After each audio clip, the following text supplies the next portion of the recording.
Doctor ortho Ayurvedic oil और capsule, अब दर्द भी घुटने टेकेगा।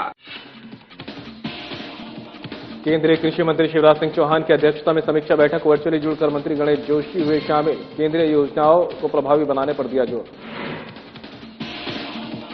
कृषि कुंभ का समापन कार्यक्रम आयोजित, कृषि मंत्री गणेश जोशी ने की शिरकत, किसानों के स्टॉलों का किया अवलोकन। पूर्व सैनिक विभाग के प्रदेश अध्यक्ष ने अग्निवीर योजना का किया विरोध, योजना को समाप्त कर पुरानी व्यवस्था को लागू करने की उठाई मांग। आंदोलनकारी चिन्हीकरण पर बैठक आयोजित, आवेदनों पर चयन के लिए संस्तुति प्रदान करने का निर्णय, डीएम और सभी सदस्यों ने दिए समर्थन। एसटीएफ का नशा तस्करों पर बड़ा प्रहार, ऋषिकेश से भारी मात्रा में मादक पदार्थ बरामद, एसटीएफ की टीम ने तस्कर को गिरफ्तार कर भेजा जेल।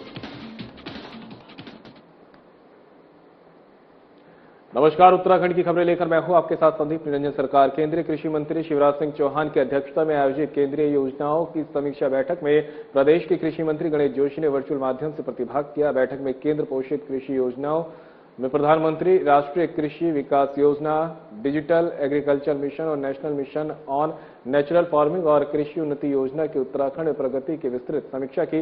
बैठक के दौरान केंद्रीय कृषि मंत्री शिवराज सिंह चौहान ने राज्य में संचालित योजनाओं की प्रगति की जानकारी ली और समयबद्ध और प्रभावी क्रियान्वयन पर जोर दिया। कृषि मंत्री गणेश जोशी ने अवगत कराया कि प्रधानमंत्री राष्ट्रीय कृषि विकास योजना के अंतर्गत प्रथम किस्त 178 करोड़ रुपए के सापेक्ष 75% से अधिक धनराशि व्यय किए जाने के फलस्वरूप भारत सरकार ने द्वितीय किस्त जारी कर दी है। उन्होंने बताया कि शेष धनराशि 31 मार्च तक पूर्ण रूप से व्यय कर ली जाएगी। इसी प्रकार कृषि उन्नति योजना के तहत 58 करोड़ रुपए की प्रथम किस्त के सापेक्ष 75% से अधिक व्यय किया जा चुका है। द्वितीय किस्त की मांग भेज दी गई है। दूसरी किस्त प्राप्त होने पर मार्च 2026 तक संपूर्ण धनराशि व्यय कर ली जाएगी। इसके साथ कृषि मंत्री गणेश जोशी ने बताया कि डिजिटल एग्रीकल्चर मिशन तथा national mission on natural farming के अंतर्गत प्राप्त धनराशि का भी मार्च 2026 तक 100% उपयोग किया जाएगा।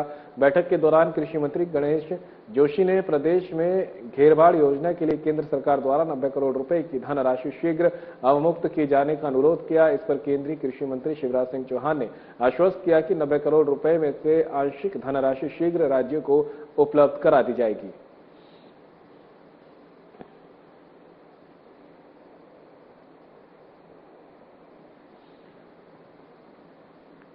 कृषि मंत्री गणेश जोशी ने देवभूमि उत्तराखंड विश्वविद्यालय प्रेमनगर की ओर से आयोजित कृषि कुंभ के समापन कार्यक्रम में मुख्य अतिथि के रूप में शिरकत की है। इस अवसर पर उन्होंने मेले में लगाए गए विभिन्न कृषि, बागवानी और नवाचार आधारित स्टॉलों का अवलोकन किया। साथ ही उत्कृष्ट कार्य करने वाले प्रगतिशील किसानों को सम्मानित किया। मंत्री गणेश जोशी ने कृषि वानिकी पर आधारित पुस्तक का भी विमोचन किया।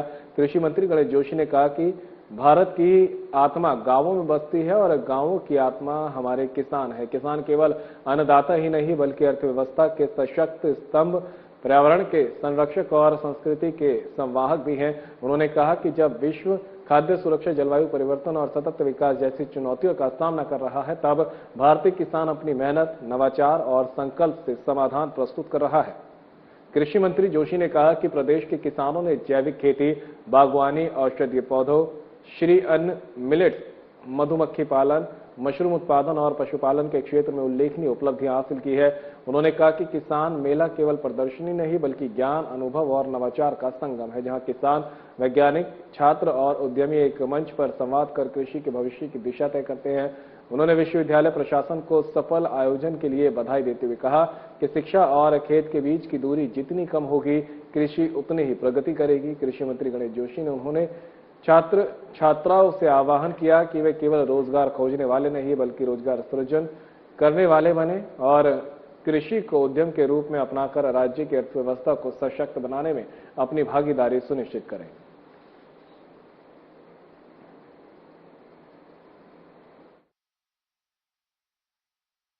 स्वागत करता हूं। अभी मैं स्टॉलों का निरीक्षण करते आ रहा था, मैं देख रहा था जहां समूह की हमारी बच्चियां अपने स्थानीय उत्पाद लेकर यहां पर आए और यहां के बच्चे भी मैं देख सकता मिलेट्स के उत्पाद बना रहे हैं, क्योंकि आज कृषि के क्षेत्र में भारत हुआ है शुरू की। कई जगह हम खाली वर्षा पर निर्भर होते और लेकिन आज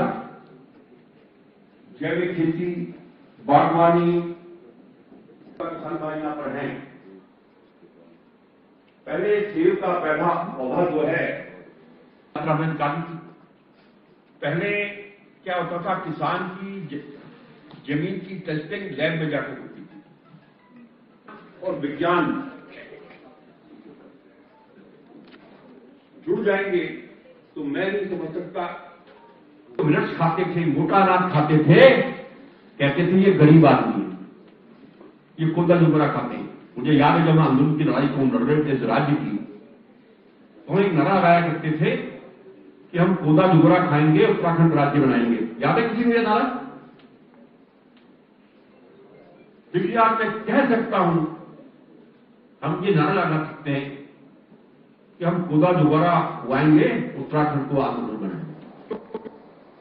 उत्तराखंड के कौशल विकास एवं सेवायोजन मंत्री सौरभ बहुगुणा ने युवाओं के कौशल विकास और संस्थानों की स्थिति को बेहतर बनाने की दिशा में एक बड़ी पहल की है। मंत्री सौरभ बहुगुणा ने राजकीय औद्योगिक प्रशिक्षण संस्थान सितारगंज में वीडियो कॉन्फ्रेंसिंग के माध्यम से प्रदेश के समस्त राजकीय ITI संस्थानों के प्रशिक्षणार्थियों के साथ सीधा संवाद किया। संवाद के दौरान युवाओं ने उत्साह के साथ अपनी बात रखी। साथ ही छात्र छात्राओं ने छात्रावास, प्लेग्राउंड, अनुदेशकों की उपलब्धता, नई मशीनों व टूल्स, कैंटीन, बस पास सुविधा और प्लेसमेंट जैसे महत्वपूर्ण विषयों पर अपने सुझाव साझा किए और अपनी समस्याओं से अवगत कराया। कौशल विकास एवं सेवायोजन मंत्री सौरभ बहुगुणा ने कहा कि व्यवस्था में सुधार के लिए जमीनी हकीकत को जानना अनिवार्य है। जब तक धरातल पर आने वाली चुनौतियों का पता नहीं चलेगा तब तक सुधार संभव नहीं है। सभी प्रशिक्षणार्थियों को आश्वस्त किया कि उनके द्वारा उठाई गई समस्त समस्याओं का शीघ्र प्राथमिकता के आधार पर निस्तारण किया जाएगा। हमारा लक्ष्य उत्तराखंड के युवाओं को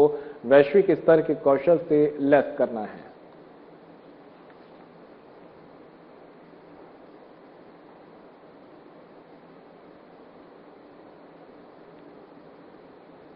उत्तराखंड में शिक्षण संस्थानों और न्यायपालिका को निशाना बनाने की कोशिशों के बीच हल्द्वानी से एक बड़ी खबर सामने आ रही है। नैनीताल हाईकोर्ट और स्थानीय कोर्ट को मिली धमकियों के बाद अब राजकीय मेडिकल कॉलेज हल्द्वानी के प्रिंसिपल को मेल के जरिए कॉलेज को उड़ाने की धमकी मिली है। धमकी के बाद अस्पताल में अफरा तफरी मच गई है। सूचना मिलते ही पुलिस प्रशासन सक्रिय हुआ और तत्काल अस्पताल परिसर को सुरक्षा घेरे में लेकर तलाशी अभियान शुरू किया। पुलिस दल के साथ बम डिस्पोजल स्क्वाड और डॉग स्क्वाड ने मोर्चा संभाला। अस्पताल के भीतर और बाहर सघन जांच की गई। सुरक्षा कारणों से कुछ समय के लिए अस्पताल में आने जाने वालों पर भी नजर रखी गई और संदिग्ध गतिविधियों की भी जांच की गई। प्राथमिक जांच में कोई संदिग्ध वस्तु बरामद नहीं हुई है। पुलिस अधिकारियों ने बताया कि किसी भी प्रकार की लापरवाही न बरतते हुए पूरे परिसर की बारीकी से तलाशी ली गई।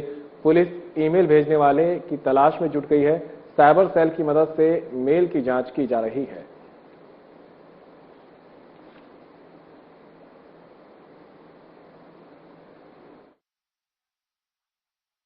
सुशीला तिवारी पुलिस प्रशासन को एक ईमेल मिला था, उसमें बम धमाका करने की एक उनको धमकी मिली थी, तो उसी के रिस्पेक्ट में एक चेकिंग अभियान चलाया गया जिसमें हमारे ट्रैकर और हमारी BDS टीम द्वारा विभिन्न जहां इनकी पार्किंग्स हैं, इनकी OPD चल रही है या इनका जहां भी कॉन्फ्रेंस रूम है या ऑफिस रूम है, उन सबको डिटेल में चेक कराया गया है और ये आगे भी अभी चेकिंग अभियान चल रहा है। केंद्र सरकार की ओर से चलाई जा रही अग्निवीर योजना का प्रदेश अध्यक्ष पूर्व सैनिक विभाग कांग्रेस कर्नल रामरतन नेगी ने विरोध किया है। साथ ही सैन्य बहुल उत्तराखंड में अग्निवीर योजना समाप्त करने की मांग के साथ ही पुरानी व्यवस्था को लागू करने और बेरोजगार युवाओं के रोजगार के अधिक और भर्ती घोटाले पर रोक लगाने की मांग की गई है। एक होटल के सभागार में आयोजित पत्रकार वार्ता में रामरतन नेगी ने कहा कि अग्निवीर योजना से देश की सुरक्षा को भी बहुत बड़ा खतरा है और युवाओं की भावनाओं के साथ खिलवाड़ है। अग्निवीर योजना के तहत युवाओं को 4 साल नौकरी के बाद हटा दिया जाएगा और उन्हें पूर्व सैनिकों की श्रेणी में भी नहीं माना जाएगा। ऐसे में उत्तराखंड राज्य से सैनिक बनने और फौज में जाने का सपना लिए बैठे बेरोजगार युवाओं के साथ अन्याय है। उन्होंने कहा कि पूरे प्रदेश में जाकर लोगों को जागरूक किया जा रहा है और अग्निवीर योजना के बारे में पूरी जानकारी दी जा रही है।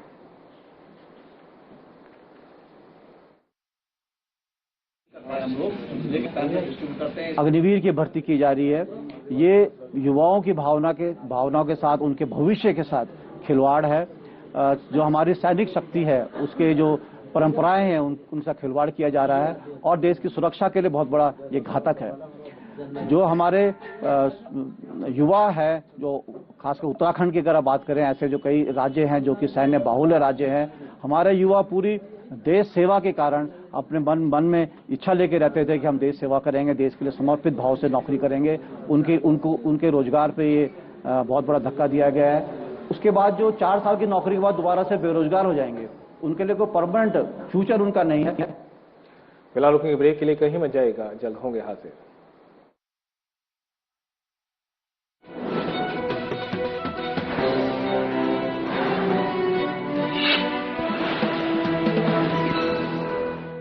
समान नागरिक संहिता हमारी बेटियां, माताओं बहनों के गरिमापूर्ण जीवन का आधार बनेगी। यूनिफॉर्म सिविल कोड से लोकतंत्र की स्पिरिट को मजबूती मिलेगी, संविधान की भावना मजबूत होगी, किसी से भेदभाव नहीं, हर कोई बराबर।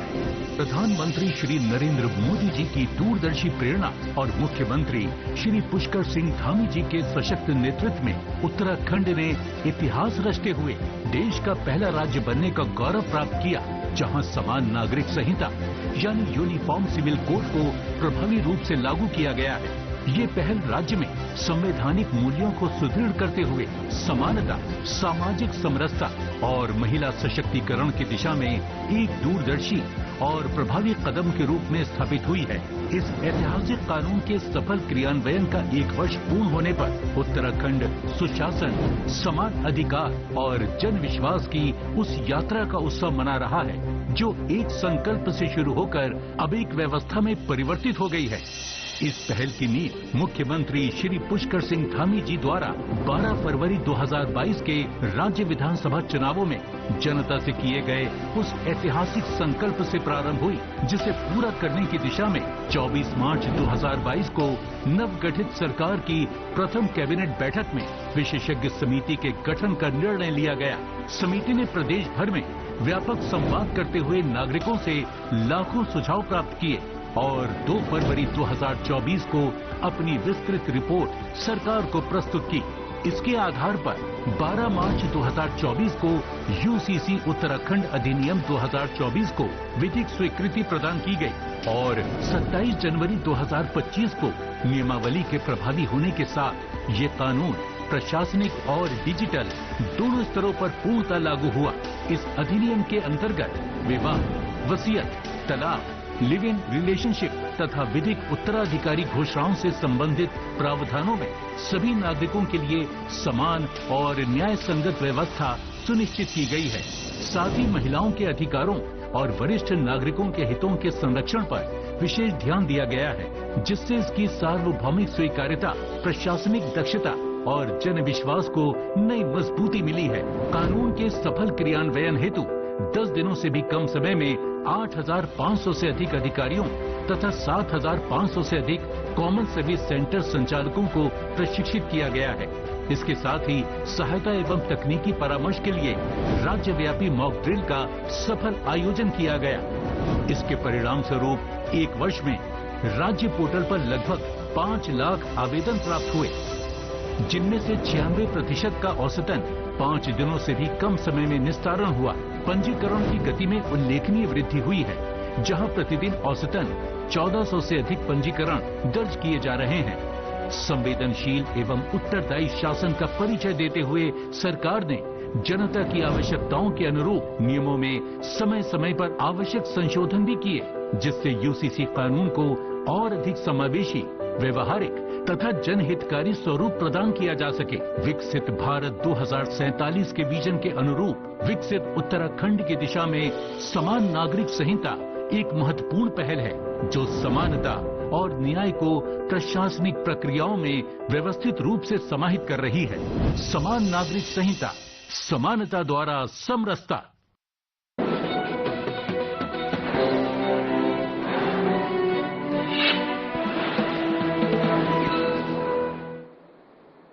ब्रेक के बाद आप सभी का एक बार फिर से स्वागत है। खबरों में आगे बढ़ते हैं। जनगणना 2027 के अंतर्गत जनगणना संबंधी 3 दिवसीय प्रशिक्षण कार्यक्रम का शुभारंभ डीएम नीतिका खंडेलवाल और संयुक्त निदेशक जनगणना विभाग देहरादून शैलेंद्र नेगी ने किया। संयुक्त निदेशक ने जनगणना की पृष्ठभूमि पर प्रकाश डालते हुए डेटा संकलन प्रक्रिया, जनगणना अधिनियम 1948, जनगणना नियम 1990, जनगणना पदाधिकारियों की भूमिका और दायित्व अधिनियम के अंतर्गत निर्धारित कर्तव्यों और दंड प्रावधानों की विस्तृत जानकारी दी। इस अवसर पर डीएम ने भारत की 16वीं जनगणना 2027 के प्रशिक्षण को गंभीरता से लेते हुए सभी प्रतिभागियों को निर्देशित किया कि अपने अधीनस्थ कर्मचारियों को भी प्रेरित करें। उन्होंने कहा कि समुचित योजना और रणनीति के साथ कार्य करते हुए जनगणना कार्य को सर्वोच्च प्राथमिकता दें। जनगणना एक अत्यंत महत्वपूर्ण राष्ट्रीय दायित्व है जिसकी शुद्धता, गोपनीयता और समयबद्धता सुनिश्चित करना प्रत्येक अधिकारी और कर्मचारी का वैधानिक कर्तव्य है। मास्टर ट्रेनर नेहा सिंह ने census management and monitoring system का परिचय देते हुए यूजर रोल मैनेजमेंट, लॉजिस्टिक्स और डैशबोर्ड निर्माण की प्रक्रिया में प्रतिभागियों को अवगत कराया।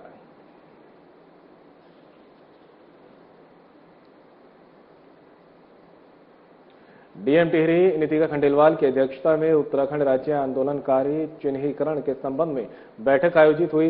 बैठक में प्रस्तुत आवेदनों में से 3 आवेदनों पर एसडीएम और पुलिस विभाग की संस्तुति के क्रम में चयन के लिए संस्तुति प्रदान की, जिस पर डीएम और समिति के सभी सदस्यों ने अनुमोदन किया। इसके अतिरिक्त पुलिस विभाग से सत्यापन कार्यवाही के लिए समिति ने पूर्व में संस्तुति प्रकरणों के क्रम में एसएसपी देहरादून से जांच के बाद प्राप्त आवेदनों पर भी डीएम और समिति सदस्यों ने संस्तुति प्रदान की। अन्य प्राप्त आवेदनों पर चर्चा और विचार विमर्श करते हुए समिति ने तहसील नैनबाग के ग्राम कसोन निवासी सुरेंद्र सिंह के प्रकरण में अगली बैठक में संबंधित का शपथ पत्र प्रस्तुत करने के बाद ही संस्तुति प्रदान किए जाने का निर्णय लिया।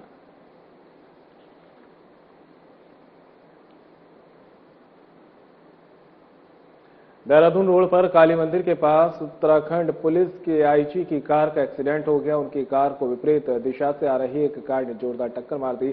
घटना में आईजी अनंत शंकर ताकवाले घायल होने से बाल बचे हैं। बताया जा रहा है कि टक्कर मारने वाली कार के चालक को अचानक नींद की झपकी लगी, जिसकी वजह से यह हादसा हुआ। सूचना मिलते ही एसडीआरएफ और पुलिस की टीम मौके पर पहुंची। उन्होंने दूसरे वाहन का इंतजाम कर आईजी को सुरक्षित देहरादून की ओर रवाना किया। जानकारी के मुताबिक आईजी नरेंद्र नगर स्थित पुलिस ट्रेनिंग सेंटर में आयोजित पासिंग परेड में कार्यक्रम में शामिल होने के लिए गए थे। कार्यक्रम की समाप्ति के बाद वह दर्शन करने के लिए मां कुंजापुरी मंदिर भी गए। वापसी में देहरादून रोड पर काली मंदिर के पास उनकी कार को देहरादून की ओर से आ रही कार ने जोरदार टक्कर मार दी। टक्कर इतनी तेज थी कि आईजी की कार घूमकर दूसरी दिशा में चली गई। गनीमत ये रही कि हादसे में आईजी को किसी भी प्रकार की चोट नहीं आई।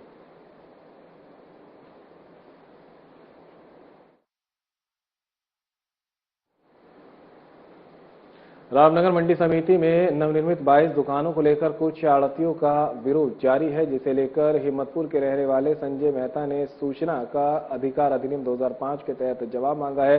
संजय मेहता ने धांधली और अनियमितताओं की आशंका जाहिर करते हुए पूछा है कि मंडी समिति के कुल कितने लाइसेंस वर्तमान में आवंटित हैं, जहां नई दुकानें बनाई गई है। वहीं किसानों का अनाज और सब्जी नीलामी मंडी चबूतरे की लंबाई और चौड़ाई पूर्व में क्या थी, 22 दुकानों के निर्माण में कुल कितना बजट आवंटित हुआ और किस स्थान पर हुआ है। वहीं लाइसेंस नवीनीकरण के वित्तीय वर्ष के अंतिम माह की क्या तारीख थी, आड़तियों को कितनी धनराशि ली गई।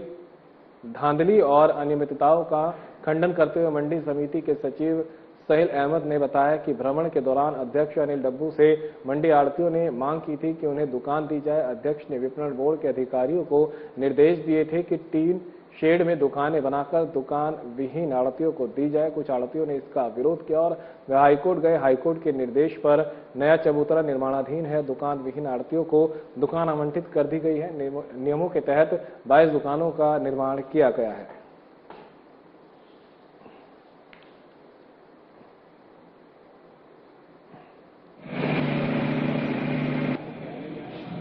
मंडी में मैंने आईटीआई लगाई थी। ये 30 दिन होने के बाद इनका जवाब कल आया। कल मैंने फिर इनके उसको प्रथम अपील अधिकारी को भी भेजी, मगर इनका जवाब कल आने के बाद मैं आज मंडी में आया हूँ। तो इनका ये किसान चबूतरा था। यहाँ पे आप देख रहे हो कि किसान चबूतरा था। किसान चबूतरा इन्होंने दिखाया है इसमें। लंबाई इसकी 28। देखो यहाँ पे जो 28 जो इनका ये 88 मीटर है चौड़ाई, ये तो दिख रही है। लंबाई में इन्होंने 6 मीटर की दुकानें बना दी हैं और 6 मीटर इन्होंने लंबा छोड़ा था। माननीय अध्यक्ष जी के भ्रमण के दौरान मंडी आड़तियों द्वारा मांग की गई थी कि हमें दुकान दी जाए जी। भ्रमण के दौरान अध्यक्ष जी ने विपणन बोर्ड के अधिकारियों को निर्देश दिया कि जो ये टीन शेड है इसमें ये है दुकानें बना के दुकान विहीन आड़तियों को दे दी जाए। कुछ आड़तियों द्वारा इसका विरोध किया गया और वो हाई कोर्ट गए। हाई कोर्ट के निर्देश पे नया चबूतरा निर्माणाधीन है और बाकी इसको जो है जो दुकान विहीन आड़तियां थे उनको दुकान आवंटन कर दी। हरिद्वार स्थित जीएसटी कार्यालय में रिश्वतखोरी का मामला सामने आया है। उत्तराखंड सतर्कता अधिष्ठान की टीम ने ट्रैप कार्रवाई करते हुए डाटा क्लर्क प्रमोद सेमवाल को 20,000 रुपए रिश्वत लेते रंगे हाथ गिरफ्तार कर लिया। जानकारी के अनुसार एक बंद हो चुकी कंपनी के टैक्स निस्तारण के नाम पर पीड़ित से कथित रूप से 20,000 रुपए की रिश्वत मांगी जा रही थी। पीड़ित ने इसकी शिकायत सतर्कता अधिष्ठान से की है, जिसके बाद टीम ने सुनियोजित तरीके से जाल बिछाया। सतर्कता टीम ने जीएसटी कार्यालय के अंदर ही पूरी कार्रवाई को अंजाम दिया और आरोपी कर्मचारी को रिश्वत की रकम लेते रंगे हाथों पकड़ा। गिरफ्तारी के बाद आरोपी से पूछताछ की जा रही है। अब जांच इस दिशा में भी की जा रही है कि क्या ये मामला केवल एक कर्मचारी तक सीमित है या फिर घूसखोरी का कोई बड़ा नेटवर्क भी सक्रिय है। सतर्कता विभाग अन्य कर्मचारियों की भूमिका की भी पड़ताल कर रहा है। इस कार्रवाई के बाद जीएसटी कार्यालय में हड़कंप मचा हुआ है और विभागीय स्तर पर भी आगे की कार्रवाई की तैयारी की जा रही है।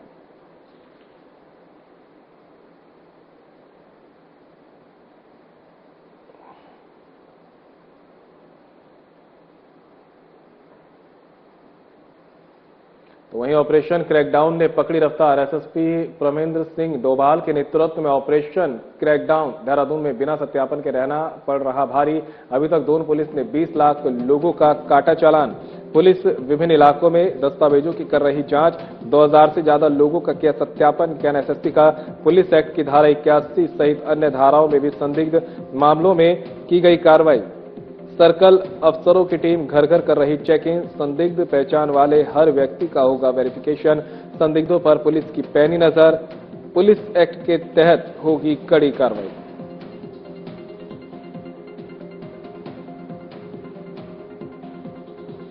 ऑपरेशन क्रैकडाउन ने पकड़ी रफ्तार। एसएसपी प्रमेंद्र सिंह डोभाल के नेतृत्व में ऑपरेशन क्रैकडाउन देहरादून में बिना सत्यापन के रहना पड़ रहा भारी। अभी तक दून पुलिस ने 20 लाख लोगों का काटा चालान। पुलिस विभिन्न इलाकों में दस्तावेजों की कर रही जांच। 2000 से ज्यादा लोगों का किया सत्यापन। ये कहना है एसएसपी का।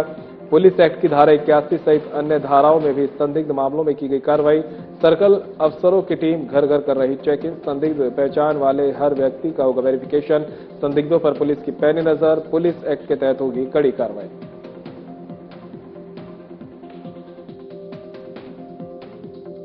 ऑपरेशन क्रैकडाउन की मुहिम में वेरिफिकेशन का एक इंटेंसिव ड्राइव देहरादून पुलिस चला रही है, जिसमें अभी तक 2000 से ज़्यादा लोगों का वेरिफिकेशन किया गया था, जिसमें करीब 20 लाख से ज़्यादा का चालान भी वसूला गया है। और इसमें 81 पुलिस एक्ट के साथ साथ अन्य धाराओं में भी जो संदिग्ध मामले हैं उस पर कार्रवाई की गई है।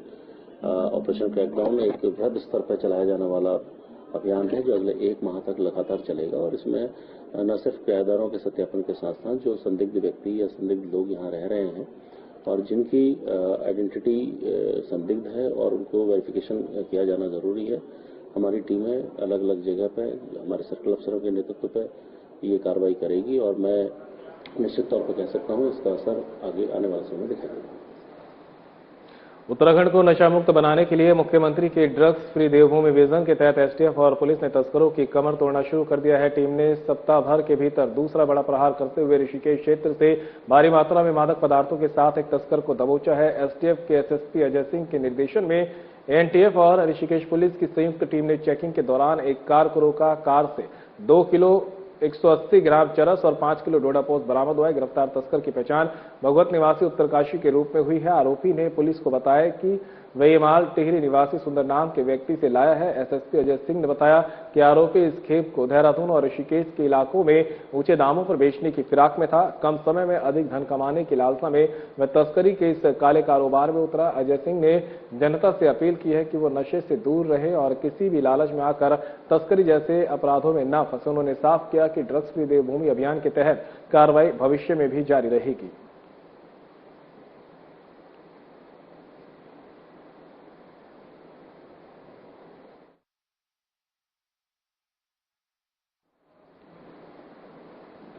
फिलहाल इस बुलेटिन में मेरे साथ इतना ही। दीजिए इजाजत। नमस्कार।